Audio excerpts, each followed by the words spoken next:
should be fun. I don't know. You'll maybe find reasons why it's not, but I can't imagine because we have a lot of great things happening. It's been a very strong week and a very strong weekend.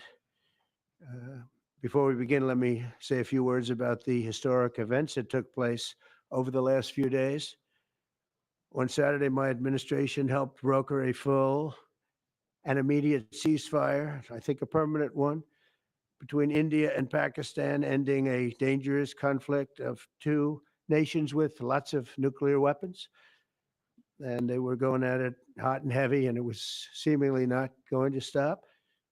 And I'm very proud to let you know that the leadership of India and Pakistan was unwavering, powerful, but unwavering in both cases, and having these.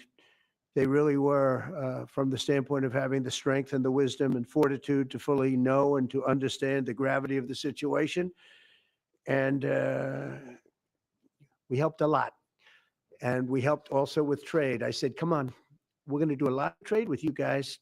Let's stop it. Let's stop it. If you stop it, we're doing trade. If you don't stop it, we're not going to do any trade.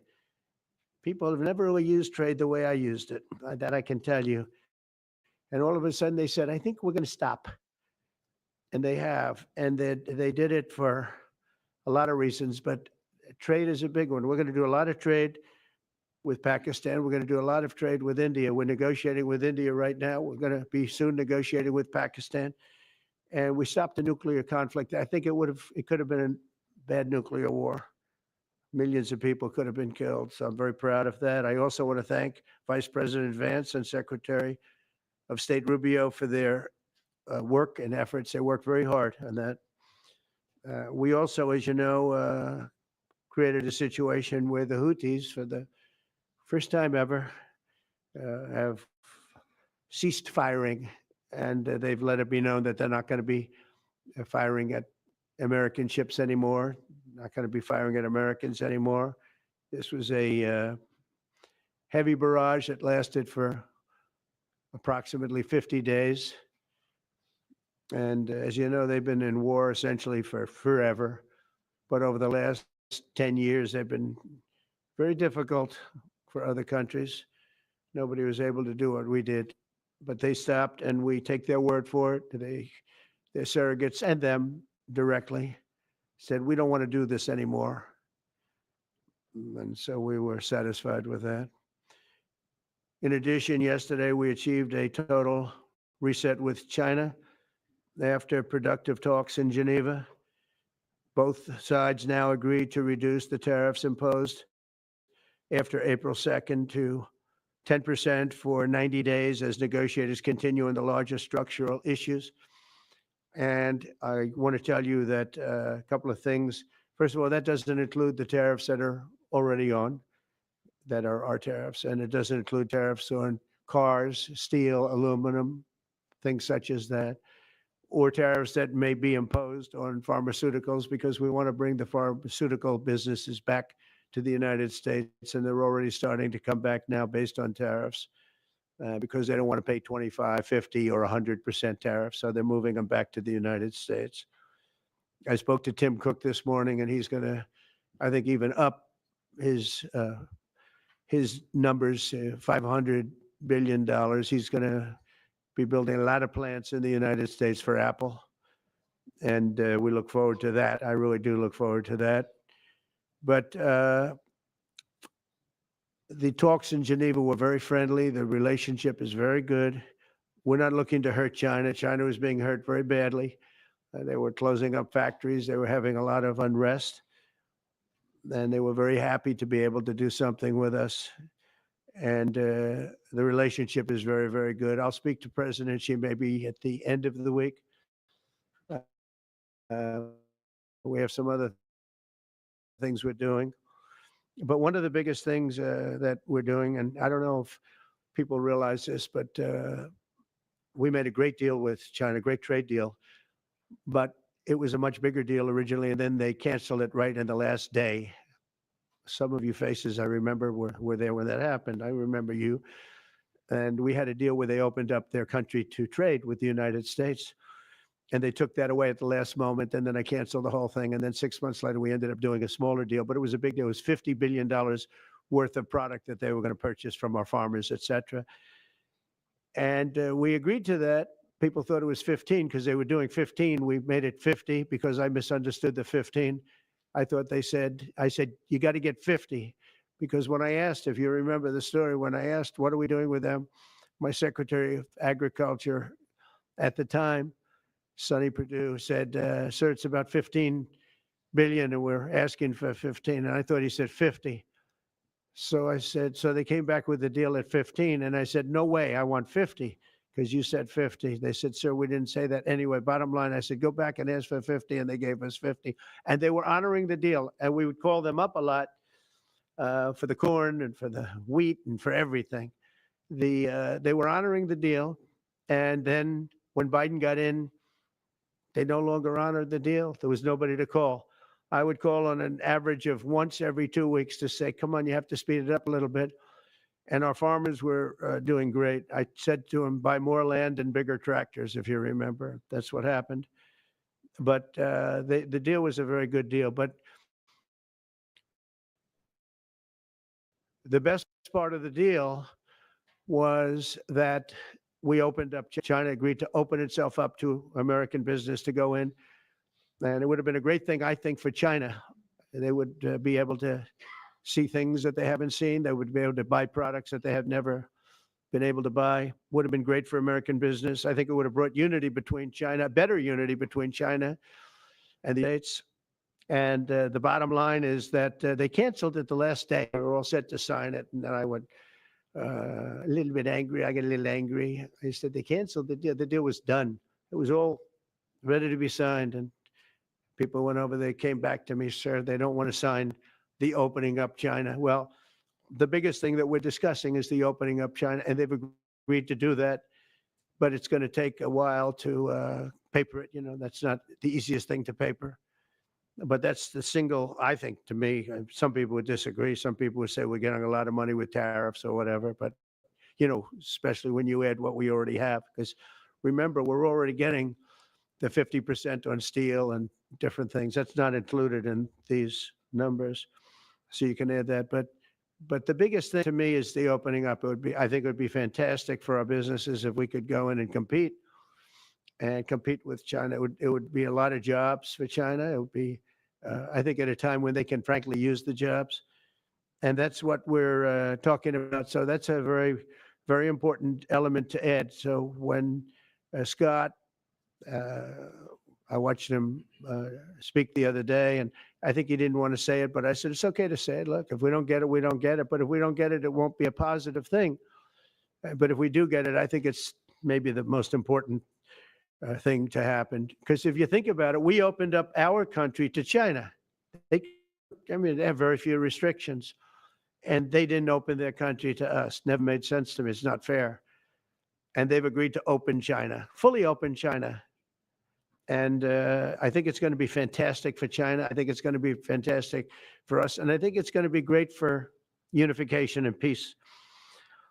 China will also suspend and remove all of its non-monetary barriers. They've agreed to do that. Well, they're very numerous. But again, to me, the biggest thing that came out of that meeting is they've agreed. Now we have to get it papered, but they've agreed to open up China. It's going to be great for everybody. And third, I'm very happy to announce that Idan Alexander, an American citizen who until recently most thought was no longer living, thought was dead, is going to be released in about 2 hours, actually. And he's going to be released before the eyes of Steve Witkoff, who has done a fantastic job. Just, you know, I know a lot of people that have a lot of talent. I know Steve had a lot of talent. But I know a lot of people with a lot of talent, but there's one that I thought had a special way about him, special personality, aside from being a good deal maker, had a special way about him, and it was Steve. Knew very, very little, but he learned it in about 2 hours, and he's been fantastic. I want to just thank Steve, but they're going to be releasing be done in about 2 hours from now, or time today, let's say. And again, they thought he was dead just a short while ago. His parents are so happy. They're so happy. So it's, Idan's the only American citizen was captured and held hostage by Hamas since October 7th, 2023. And he's coming home to his parents, which is really great news. I mean, to me, it's big news. They thought he was dead. So that's that. So we'll be heading there, and we'll be seeing 3 primary countries. You know all about that: Saudi Arabia, UAE, Qatar. On Thursday's meeting with Russia and Ukraine is very important. I was very insistent that that meeting take place. I think good things can come out of that meeting. Stop the bloodshed of the horrible. It's a bloodbath. But that 5,000 more, it's really much more. I'm trying to be conservative, more than 5,000 soldiers. Russian, they're not American soldiers. They're from Russia. They're from Ukraine, but they're people. They're human souls, and they're being killed at levels that we haven't seen since the Second World War. And it's every week. A lot of drone fighting. It's a whole new form of warfare, and it's violent and vicious. And so that's it. I'd like to go back to China just for a second. They're very heavy on the fentanyl. We're charging them, as you know, 20% for the fact that they send fentanyl into our country. And they've agreed that they're going to stop that. And, they'll be rewarded by not having to pay, hundreds of billions of dollars in tariffs. So the fentanyl should stop. It comes from China. It's amazing. And comes through our southern border, comes through our northern border too, comes through Canada, and comes through our southern border, much more through the southern border. But so that's a very important subject to me, because everybody in this room has lost friends or people that have family members that have died of fentanyl. So there's a big incentive for China to stop, and I take them at their word. They're going to work on that, I think, very hard. And one thing, when they work on something, they get it done.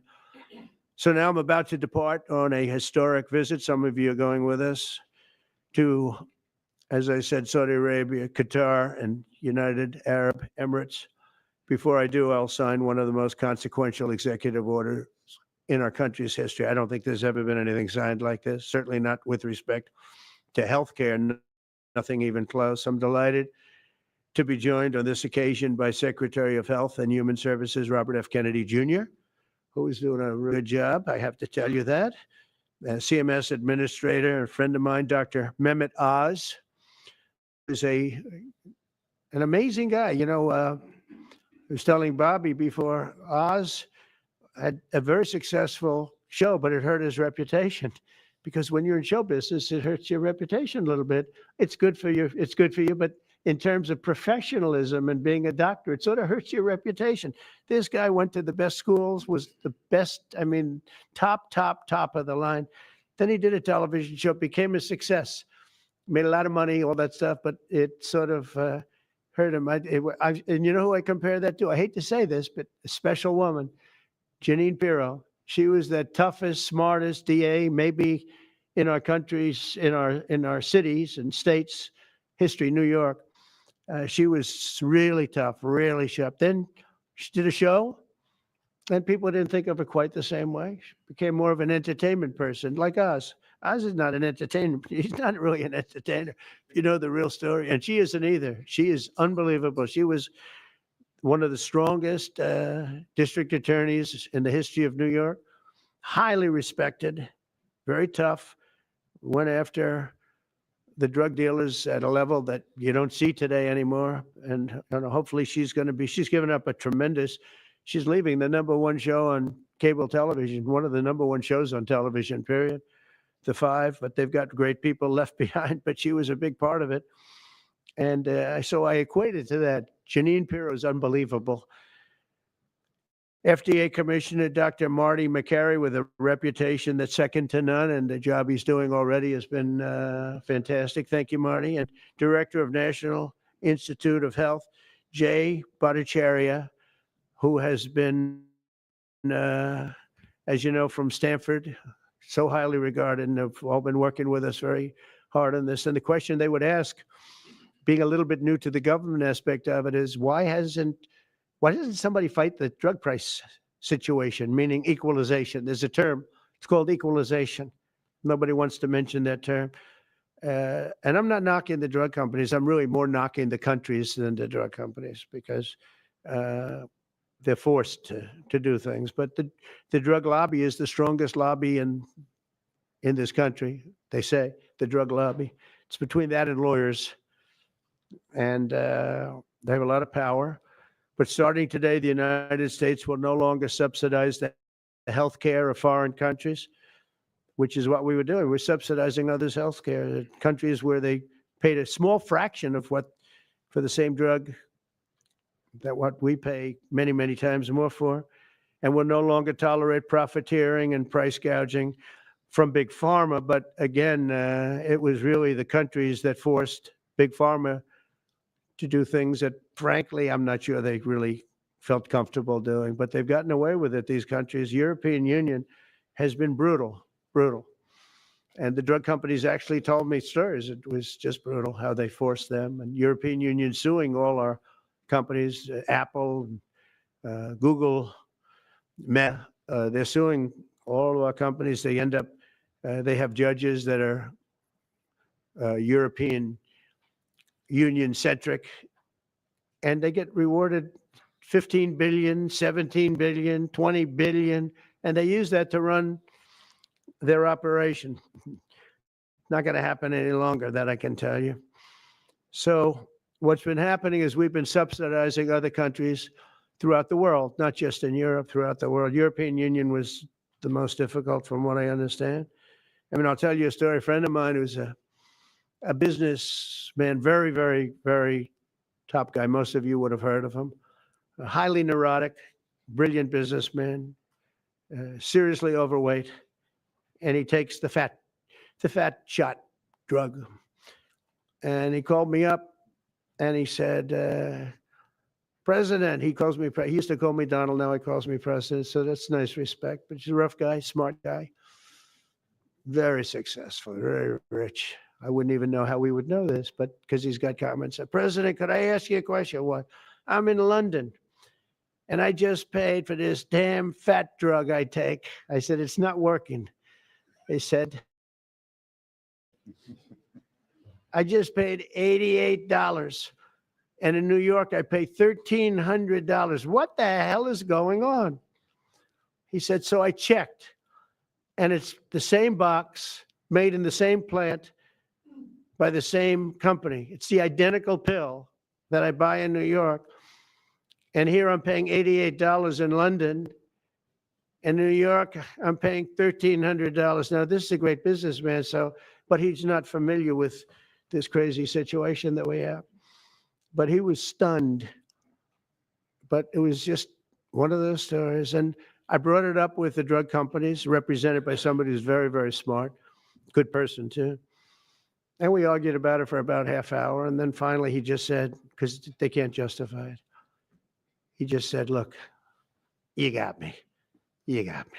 I can no longer they've been justifying this crap for years. They said, oh, it's research and development. Well, I said, well, research and development, other countries should pay research and development too. It's for their benefit. It was just one of those things. And the other countries would set a price, and they'd meet the price, and they'd say, if you don't meet the price, you can't sell it in our country. I said, well, then you walk away, and they'll call you back and they'll sell it in the country. But now they'll have to do that. So for the first time in many years, we'll slash the cost of prescription drugs, and we will bring fairness to America. Drug prices will come down by much more, really, if you think 59. If you think of a drug that is sometimes 10 times more expensive, it's much more than the 59%. It depends on the way you want to analyze it. But in one way, you could analyze it that way. But between 59 and 80, and I guess even 90%. So when I worked so hard in the first term, and if I got prices down, remember I was the only one to ever get prices down for a full year. but I'd get them down like 2%, and I thought it was like a big deal. Well, we're getting them down 60, 70, 80, 90%, but actually more than that if you think about it in the way mathematically. And Farmer has to say, we're sorry, but we'll not be able to do this any longer to these countries that have been so tough. They've been very tough, nasty. It's trade. It's trade. And Farmer is also very powerful. And the Democrats have protected Farmer. The Democrats have protected Farmer. These are the Democrats. And by the way, I just called the Speaker of the House, and I just called the leader, our leader in the Senate, John Thune, Mike Johnson. Spoke to both of them. I said, when you score, you're going to have to score two things. You're going to have to, number one, score that hundreds of billions of dollars of tariff money is coming in. But even bigger than that, you're going to have to score that your cost for Medicaid and Medicare and just basically pharmaceuticals and drugs is going down at a level that nobody has ever seen before. It'll pay for the Golden Dome. I see the Golden Dome is there, see? That'll easily pay for the Golden Dome. And we'll have a lot of money left over. We need the Golden Dome, by the way, in this world. Although this world's a lot safer today than it was a week ago, and a lot safer than it was 6 months ago. We had people that had no clue what they were doing. So today, Americans spend 70% more for prescription drugs than we spent in the year 2000. Think of that. Our country has the highest drug prices anywhere in the world by sometimes a factor of 5, 6, 7, 8 times. It's not like they're slightly higher. They're 6, 7, 8 times. There are even cases of 10 times higher. So that you go 10 times more expensive for the same drug, that's big numbers. Even though the United States is home to only 4% of the world's population, pharmaceutical companies make more than 2/3 of their profit in America. So think of that. With 4% of the population, the pharmaceutical companies make most of their money, most of their profits from America. That's not a good thing. Now, I think, by the way, I have great respect for these companies and for the people that run them. I really do. And I think they did one of the greatest jobs in history for their company, convincing people for many years that this was a fair system. And nobody really understood why, but I figured it out. For years, pharmaceutical and drug companies have said that research and development costs were what they are, and for no reason whatsoever. They had to be borne by America alone. Not anymore, they don't. This means American patients were effectively subsidizing socialist healthcare systems in Germany, in all parts of the European Union. They were the toughest of all. They were nasty. I see that with trade too. European Union is in many ways nastier than China. Okay?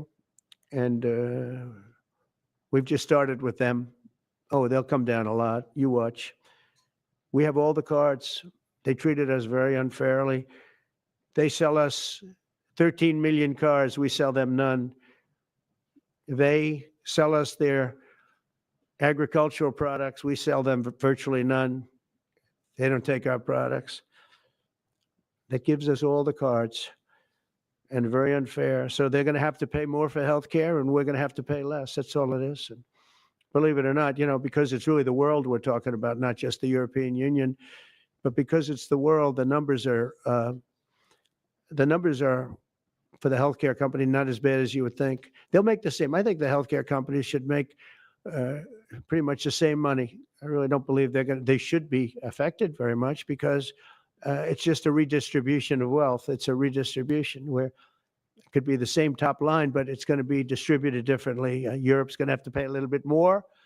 The rest of the world's going to have to pay a little bit more, and America's going to pay a lot less. Again, because it's a much smaller population than when you think of the whole world.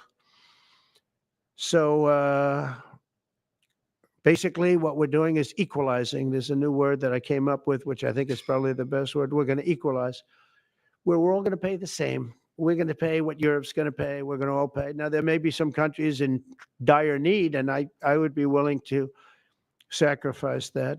and help them. But it's called Most Favored Nation. We are going to pay the lowest price there is in the world. We will get whoever is paying the lowest price.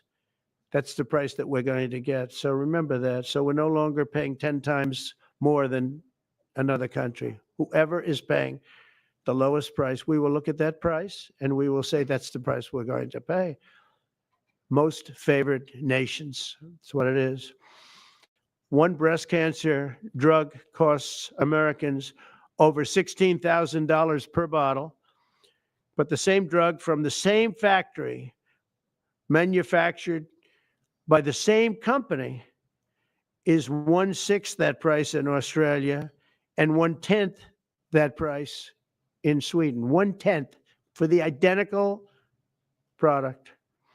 A common asthma drug costs almost $500 here in America, but costs less than $40 in the United Kingdom. So $40 in the United Kingdom, which is where this gentleman told me he paid a small amount for his shot. But think of that. So $40 versus $500 here. That's not even bad. There are much worse examples. And the weight loss drug, Ozempic, costs 10 times more in the United States than in the rest of the developed world. 10 times more. Why? Why? What did we do? Suckers. But we never had a president that had the courage to do this. And nobody knew the system like I do. I mean, I've gotten to know this system so well. And I don't think it's fair that it benefits Obamacare. Obamacare is a failure. It's not a good health care. It works. I made it work. I had an obligation to make it work, or an obligation to let it die. I chose that we had to make it work. I had to make it as good as possible. And I had a choice. I could have let it fail or make it as good as possible. As good as possible means it was still not very good, but it survived. And we did the right thing. But this makes everything work. And I don't want to have a bad form of healthcare work because of the fact I was able to cut drug prices by 80 or 90%. So we're going to maybe come up with something. I think this gives the Republicans a chance to actually do a healthcare that's much better than Obamacare and for less money, which if you guys would work on that along with Congress. But I do want to say that Democrats could have done this a long time ago. They have fought like hell for the drug companies, and they knew they were doing the wrong thing. And it's going to be very hard. I was just telling the leader and the speaker that it's going to be very hard for the Democrats to vote against the one big, beautiful deal. The greatest tax cuts in history, greatest everything. But now you have the big drug prices because that's going to be included. It makes that whole situation different from a scoring standpoint. I just told them, I called them up about this. I said, I'm going to do something that's going to be very monumental, and you're going to be scoring. You better tell your people that this is going to score really well, and then add hundreds of billions of dollars in tariffs to your list also. But as big as the tariffs are, this is something that really hits quickly. 5 years ago, I signed an executive order to confront this disaster, but only confront it in a minor way. It was a good confrontation, but never to this extent. It took people a little while to understand a very complicated system. But Joe Biden, without any knowledge of what he was doing, terminated the policy and then pretended to negotiate under a new system. And then you take a look, 5 out of the 10 drugs that he negotiated are now over 200% more expensive in America than the rest of the world, and far more expensive than when he even got involved. Much more expensive than when he got involved. Joe Biden's plan was as you know, because you wrote about it, you don't say it very loudly, but it was a very big failure, was his whole presidency. First, I'm directing the U.S. Trade Representatives and Department of Commerce to begin investigations into foreign nations that extort drug companies by blocking their products unless they accept bottom line and very low dollar amounts for their product, unfairly shifting the cost burden onto American patients. And we'll be taking a look at that very strongly. The biggest thing we're going to do is we're going to tell those countries, like those represented by the European Union, that, that game is up. Sorry. And if they want to get cute, then they don't have to sell cars into the United States anymore. It's a very big subject. And they won't get cute, because I'll defend the drug companies from that standpoint. They were given a price by the European unions and other countries. This is what you do. This is what we're going to pay. We're not going to pay any more. Let America pay the difference, because there was a big shortfall. Let America pay it. And that's what we did, but we're not doing it anymore. Next, my administration will secure what we're calling most favored nations drug pricing. The principle is simple. Whatever the lowest price paid for a drug in other developed countries, that is the price that Americans will pay. And we're using the term other developed countries because there are some countries that need some additional help, and that's fine. I think that's very good. Some prescription drug and pharmaceutical prices will be reduced almost immediately by 50 to 80 to 90%. Big Pharma will either abide by this principle voluntarily or will use the power of the federal government to ensure that we are paying the same price as other countries. To accelerate these price restrictions and reductions, my administration will also cut out the middlemen. We're going to totally cut out the famous middlemen. Nobody knows who they are, middlemen. I've been hearing the term for 25 years, middlemen. I don't know who they are, but they're rich. That I can tell you. We're going to cut out the middlemen and facilitate the direct sale of drugs at the most favored nation price directly to the American citizen. So we're cutting out, Bobby, the middlemen. It's so important, right? They got to do that. They're worse than the drug companies. They don't even make a product, and they make a fortune. It's very smart business people, that I can tell you. If companies make no significant progress toward most favored nation pricing, which we will insist that they do, so I think I'm wasting time talking about it. We're going to insist upon it. And we'll insist, and we're going to help the drug companies with the other nations, because those other nations do a lot of trading with us. They need our trade, just like China needed us very badly. They need us just as badly. We will do whatever we have to with trade, just like we did some great things with trade with India and Pakistan. Really helped the situation, very heated situation. Could have lost millions of people, more than millions. I mean, many millions of people. And they want to do business with America, but we never used our powers that way. We never knew how. We never had people that knew how to do that. We'll also open up America's market to safe and legal imports of affordable drugs from other countries, putting dramatic downward pressure on prices. And if necessary, we'll investigate the drug companies, and we'll, in particular, investigate the countries that are doing this, and we will add it onto the price that we charge them for doing business in America. In other words, we'll add it onto tariffs if they don't do what is right, which is everybody should equalize. Everybody should pay the same price. And special interests may not like this very much, but the American people will. I am doing this for the American people. I'm doing this against the most powerful lobby in the world, probably the drug lobby, drug and pharmaceutical lobby. But it's one of the most important orders, I think, that's ever been signed, certainly with regard to healthcare or health in the history of our country. And it's an honor to be a part of it. And I'd like to ask Robert F. Kennedy to say a few words, please. Thank you. Thank you, Mr. President. This is an extraordinary day. This is an issue that, I grew up in the Democratic Party, and every major Democratic leader for 20 years has been making this promise to the American people. This was the fulcrum of Bernie Sanders' runs for presidency, that he was going to eliminate this discrepancy between Europe and the United States. But as it turns out, none of them were doing it. It's one of these promises that politicians make to their constituents, knowing that they'll never have to do it. And the reason they'll never have to do it is because they know that Congress is controlled in so many ways by the pharmaceutical industry. There's at least one pharmaceutical lobbyist for every congressman, every senator on Capitol Hill, and every member of the Supreme Court.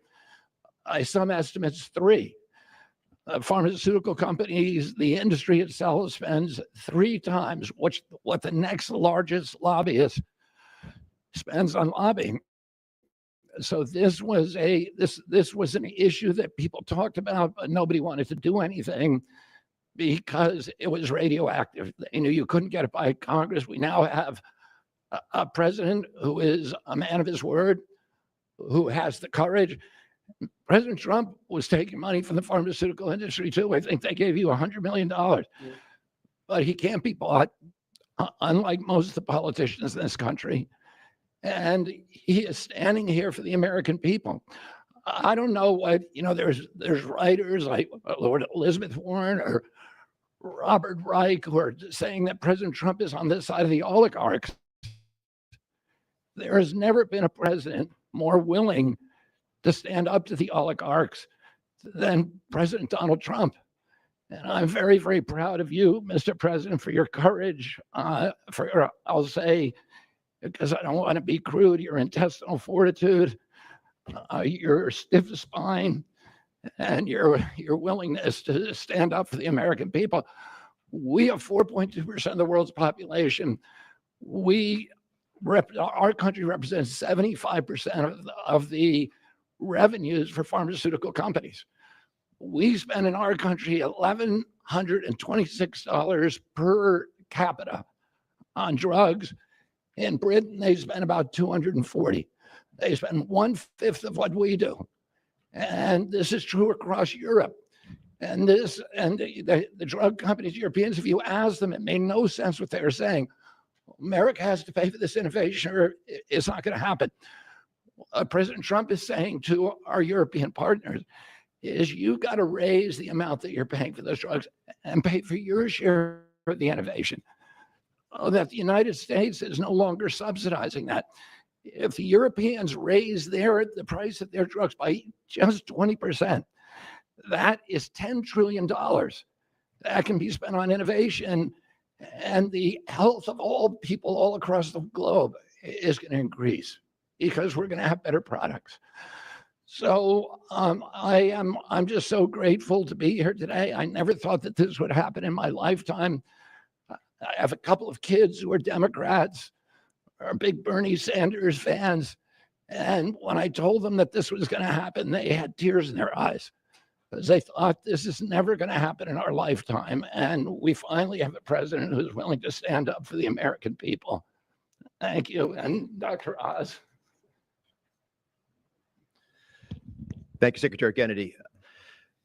This is the most powerful executive order on pharmacy pricing and healthcare ever in the history of our nation.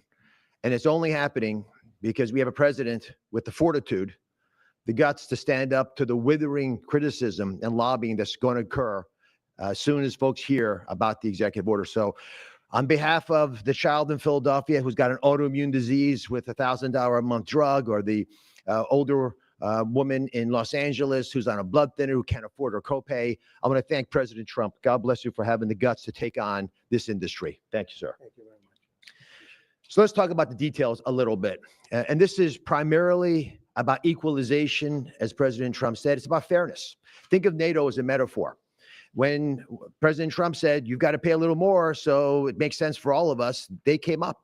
And the European countries contributed. The same thing we believe will happen in this situation. Most people who have thought about this process agree that it is patently unfair to tolerate the numbers that Secretary Kennedy and President Trump have reflected to you. On this chart to my left is a list of the 10 drugs that were negotiated in the IRA. Again, this is the bill, the law that regulates a negotiation process. This is the best price that was able to be obtained by the Biden administration. And if you look at these numbers, they actually reflect how much on top of the most favored nation price was being paid by the United States. So the closest to me, and Bob, you can point to the Jardiance, the closest one, 289%, the one that's closest to you. That means that we are paying in America 4 times more than that drug costs in other countries. Again, 100% is the baseline. It's 289% above that baseline. It goes all the way down to when we're paying 50% more than any other country. That's the range. As was pointed out by President Trump, half the time we're paying 3 times more than is paid in other countries. It doesn't make any sense for the system. That stated, President Trump has over and over again indicated, and Secretary Kennedy reflected as well, we want innovation. We want our technology partners doing the best they can to make the best solutions for drugs to cure as many people in America and around the world as possible. By getting our allies to pay a bit more, as they should be, and they should have for many years been doing, will course correct a problem that's gotten out of hand. And by doing that in a thoughtful, effective way, we're going to be able to get the pharmaceutical industry whole. Those jobs will still be here, will still be productive, will still be curing cancer and a slew of other ailments that plague humanity. America will still be the leader in this space, but we'll be paying the appropriate amount, the right-sized amount for those tasks. So over the next 30 days, the four of us up here, together with people standing in the back of this room, we're doing a lot of the heavy lifting, are going to be approaching pharmaceutical companies to talk specifically about what we want the most favored nation price to be based on the best data we have. We're looking forward to a thoughtful interaction with these corporate leaders, many of whom we've spoken to and in quiet will agree the system is not right the way it is. They're patriotic Americans. They want what's right. But the fact that in my lifetime, as Secretary Kennedy said, for the first time, we have a thoughtful and aggressive approach thanks to President Trump on taking on the special interests, should give all Americans confidence that this is an administration that stands for fairness and should chill the waters for those who believe they can push us away from our North Star, which is to take care of the American people. Mr. President, God bless you. Thank you. Thank you. Jay, you want to go next? Sure. Yep. So I teach economics at Stanford as well as health policy. And one thing that's really, really simple in economics is that when you have a persistent price difference for the same product between two countries, there is something deeply wrong.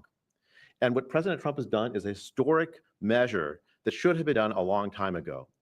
What we're going to do is make sure that those prices become much closer to equal, like a competitive market you'd expect. Right now, what's happening is the American people are subsidizing in large fraction the research and development efforts for drug companies around the world by the higher prices that we pay. With this new order, Europe will share the burden of that.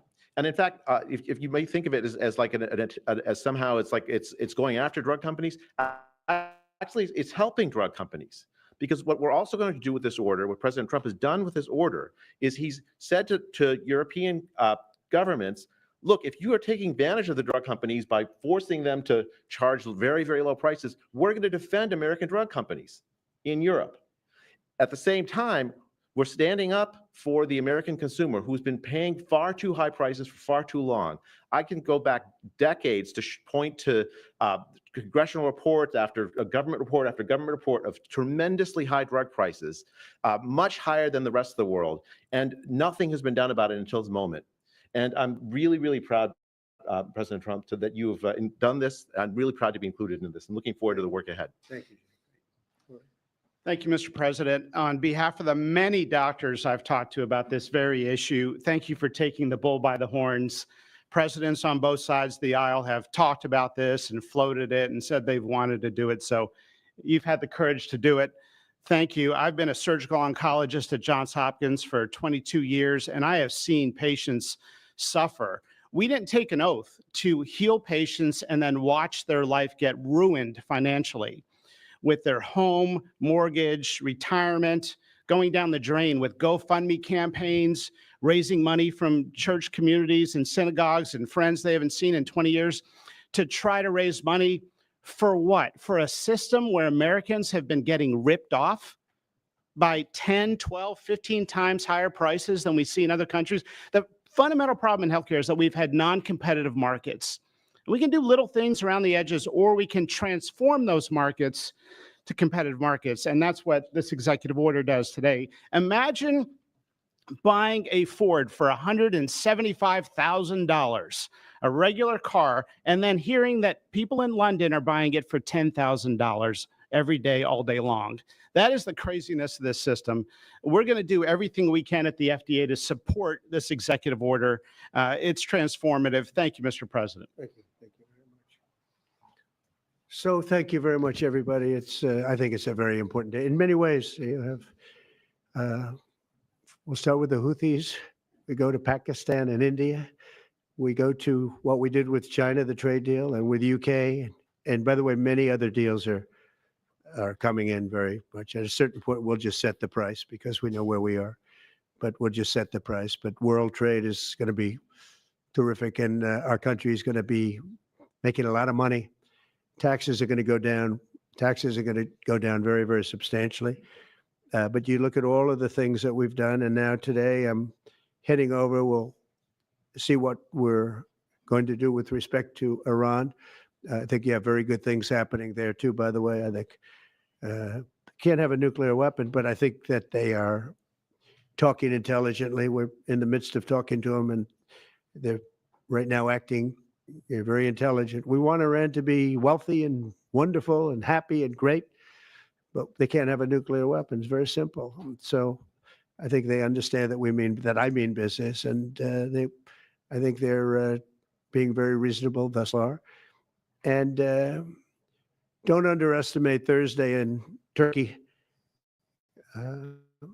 President Erdogan is going to be a great host, and we are doing some work with him having to do with Syria too. By the way, we're going to have to make a decision on the sanctions, which we may very well relieve. We may take them off of Syria because we want to give them a fresh start. President Erdogan's asked me about that. Many people have asked me about that because the way we have them sanctioned, it doesn't really give them much of a start. So we want to see if we can help them out. So we'll make that determination. But I think you're going to have maybe a good meeting. You have the potential for a good meeting, that a meeting wasn't going to take place. I insisted that that meeting take place. And it is taking place. And I think you may have a good result out of the Thursday meeting in Turkey between Russia and Ukraine. And I believe the two leaders were going to be there. I was thinking about flying over. I don't know where I'm going to be on Thursday. I've got so many meetings. But I was thinking about actually flying over there. There's a possibility of it, I guess, if I think things can happen. But we got to get it done. We got to save 5,000 lives a week. 5,000 lives is really more than that. It's worse than that. And when you see and you don't want to see it, but when you see the satellite photographs of the battlefield with arms and legs and heads all over the place, separated by 30 yards from bodies, doesn't make sense. Doesn't make sense. So we're working very hard to see if we can end that bloodbath. Okay, there shouldn't be too many questions. It's been covered pretty well. Mr. President, thank you for taking questions. Two quick ones for you. Starting on trade. If a longer-term deal is not reached with China at the end of these 90 days, can the American people expect those tariffs to go back up to 145%? No, but they would go up substantially higher. And then at 145, you're really decoupling because nobody's going to buy. But they can go, they got very high because of additional tariffs I applied during the course because of fentanyl and other things. But no, but they'd go substantially higher. And then on Qatar, Mr. President. I think you will have a deal, however. You're confident that there will be a deal. On Qatar, has Qatar asked for anything in exchange for that $400 million luxury jumbo jet? And how can the American people be so sure that they will not in the future? Well, I think what happens with the plane is that, we're very disappointed that it's taking Boeing so long to build a new Air Force One. We have an Air Force One that's 40 years old. And if you take a look at that compared to the new plane of the equivalent, stature at the time, it's not even the same ball game. You look at some of the Arab countries and the planes they have parked alongside of the United States of America plane. It's like from a different planet. And it's close to 40 years old, might be more than 40 years old now. And we, when I first came in, I signed an order to get it built. I took it over from the Obama administration. They had originally agreed. I got the price down much lower. And then when the election didn't exactly work out the way that it should have, a lot of work was not done on the plane because a lot of people didn't know. They made change orders that were so stupid, so ridiculous. And it ended up being a total mess, a real mess. And when I came back, I said, by the way, what's going on with the Boeings that are coming in? Well, sir, they're way behind. And they're way behind. They were way behind. Another mess that I inherited from Biden. And it's going to be a while before we get them. And I think Qatar, who we've helped them a lot over the years in terms of security and safety. I think they end very, very nicely. And I have a lot of respect for the leadership and for the leader, Qatar. And I think they knew about it because they buy Boeings. They buy a lot of Boeings. And they knew about it. And they said we would like to do something. And if we can get a 747 as a contribution to our Defense Department to use during a couple of years while they're building the other ones, I think that was a very nice gesture. Now, I could be a stupid person and say, oh, no, we don't want a free plane. We give free things out. We'll take one too. And it helps us out because, again, we're talking about we have 40-year-old aircraft. The money we spend, the maintenance we spend on those planes to keep them tippy top is astronomical. You wouldn't even believe it. So I think it's a great gesture from Qatar. I appreciate it very much.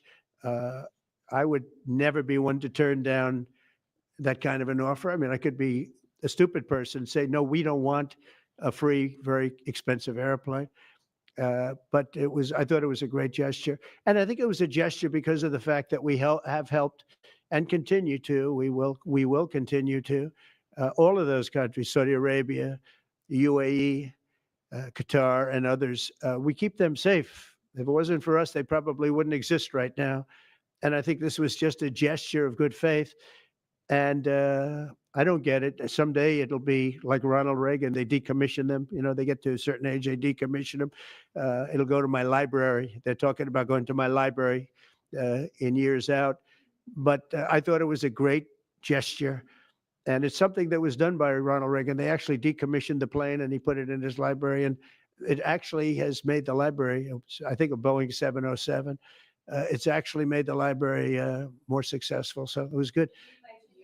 Do you plan to use the plane after you leave office? No, I don't. No, it would go directly to the library after I leave office.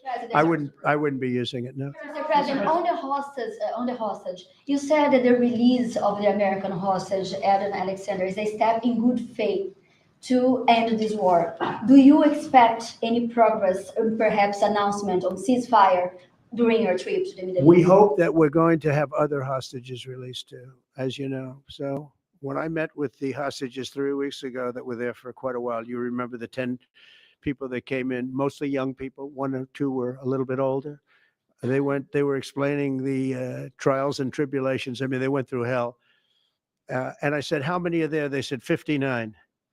I said, that's a lot. I didn't realize, because we got a lot out. You know, we got a lot of hostages out, I think you will acknowledge. They said 59. But then they said, they followed that up by saying 59, of which 24 are living, the rest are dead. But the people whose son, mostly son, I think 1 daughter in this case, but mostly sons are there, or husbands are there. Those people want the dead bodies as much as they want the live body. I have a mother that calls me, but came up to me when I first met her, and she said, sir, please get my son out. He's dead, but they have his body. And I asked her about that, and it's as though he were alive. The level of wanting that body back is the same. It couldn't be any more, as though he were alive. So, getting the bodies back is very important. That could be a thing having to do with the religion. It could be sent. I was amazed at the level of importance. It's the same as if the son or husband or whatever was alive. So they said 59. And in fact, they came in with the number 59 written out on like a sign on their chest. But they came to thank. And I said, what does the 59 mean? They said, well, that means there are 59 people. But then they said, but 24 are living. Now it's 21. The number's 21. So now it's actually, we'll get Etan today. We think we're getting him today. So it's 20. So they have 20 live hostages there. The rest are dead bodies. Mr. President, are you open to negotiating your tariffs on cars, steel, and aluminum with China or any other country? Well, we're not even talking about that. We're bringing the car business back into this country. We have commitments, and not only commitments, they've already started construction on many plants.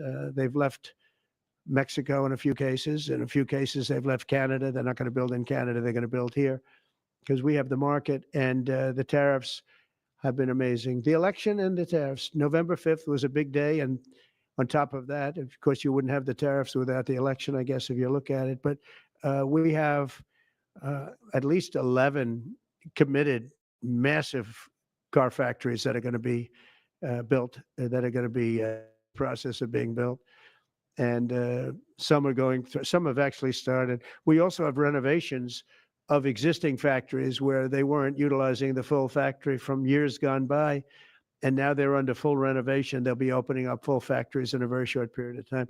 Our car industries, I think we're going to have the #1 industry. You know, if you look at Japan and these others, they do tremendously with cars, and they can do that too. But you know, if they want to sell cars in the United States, they're going to have to build factories in the United States, because I'm interested in cars for the United States. Now, one other thing is, in our tax bill, we're giving not only no tax on tips, no tax on Social Security, no tax on overtime, but also we're going to get a deduction for people that borrow money to buy a car if it's made in America.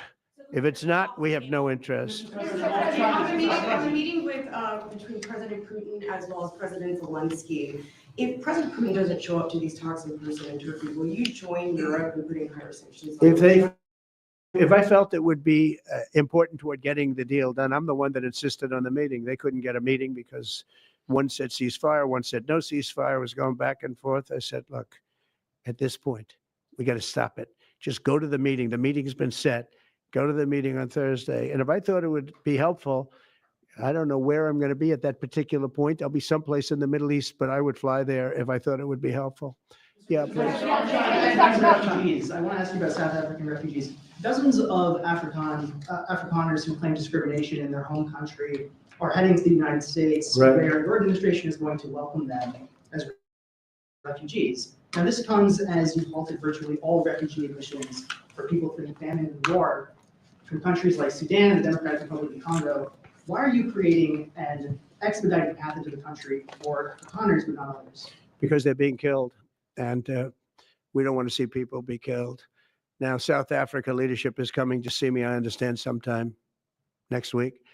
And, you know, we're supposed to have I guess, a G20 meeting there or something, but we're having a G20 meeting. I don't know how we can go unless that situation's taken care of, but it's a genocide that's taking place that you people don't want to write about, but it's a terrible thing that's taking place. And farmers are being killed.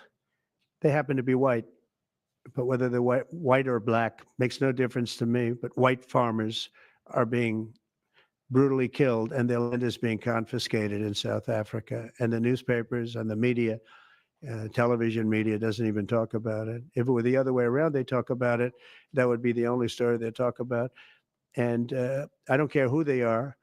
I don't care about their race, their color. I don't care about their height, their weight. I don't care about anything. I just know that what's happening is terrible. I have people that live in South Africa. They say it's a terrible situation taking place. So we've essentially extended citizenship to those people to escape from that violence and come here.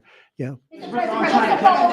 Please. Mr. President, thank you. Are you letting China off the hook for these 90 days, and do you really believe that they will follow through with non-tariff barriers and remove those? Non-monetary tariffs, yeah. Yeah, I think they're going to follow through. I think they want it very badly. I think they want the deal very badly.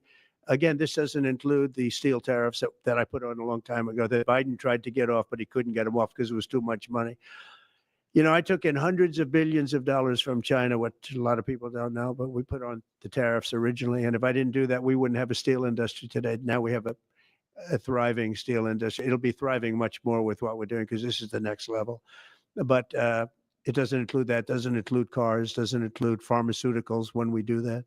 And the reason we're doing that will be to get them to come back in the country. You know, there are, again, I always say it because a lot of people forget, but if a company like Eli Lilly, which is making a massive investment in the United States right now, they're building many, many plants. They've already started like 7 of them, many plants, but they are not going to be tariffed. There's no tariff cost. So they're all doing that. They're all coming back to the United States. I mean, I'll tell you what, I hope I get the benefit of watching this because as president, because, you know, it takes a little while to do this stuff. And we're doing it early in the administration. If you think of it, we have, I believe, if you look at the real total, it's over $10 trillion committed for plants and factories. Other administrations haven't had $1 trillion over a 4-year period, even over an 8-year period. We have over $10 trillion committed in one form or the other over 2 months. Give me a break. I'm here to hear 3, but let's give me a break on the first month. We want to get acclimated. But, but if you think about it, it's really 2 months. And so in 2 months, we have an investment already of over $10 trillion.